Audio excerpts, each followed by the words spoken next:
Hi guys, my name is Bird. I am an African lovebird egg. I belong to the Personata genus of Albs too. Please like and subscribe this video and please click the bell button for you to be notified on my journey to this world. Or blooper sauce, daddy.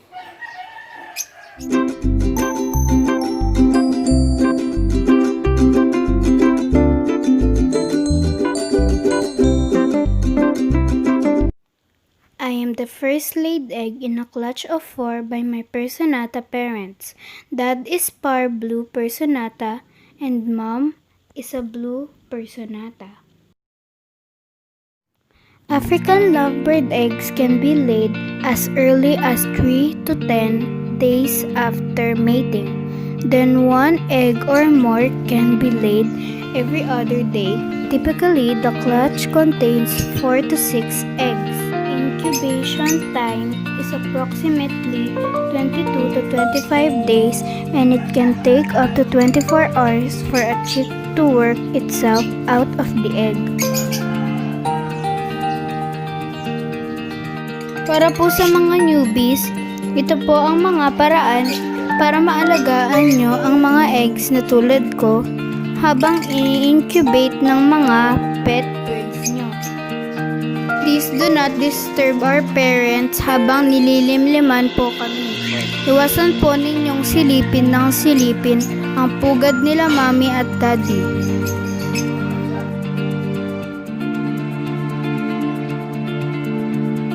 Bigyan po ninyo sila ng masusustansyang mga pagkain para may lakas sila sa paglilimlim sa amin.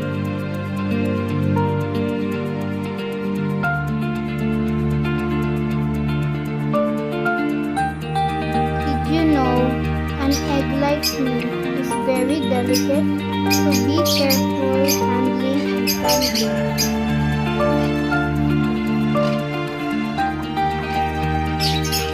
Handling eggs is very helpful for our human breeder.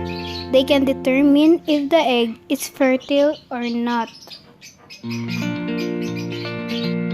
Right now, Boss Relly did the candling of me and my 3 siblings.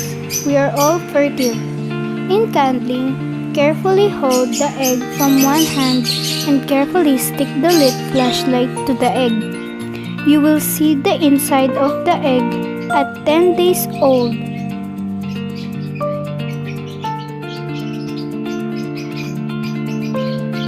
From laying, makikita nyo na po ang veins ko at swerte na you will see me move, so be very careful.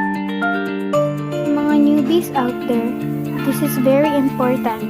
Make sure to stick or rub your hands sa bird seeds before holding as eggs so that mommy bird won't be confused from your hand's natural odor.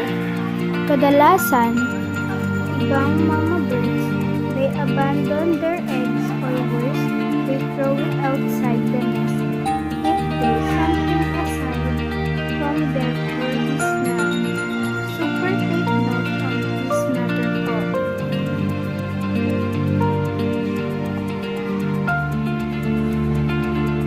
So now, let us take a rest and leave us to be incubated. I will come back as soon as I am hatched. Thanks for watching and I hope that you've learned the egg's anatomy and needs. See you soon!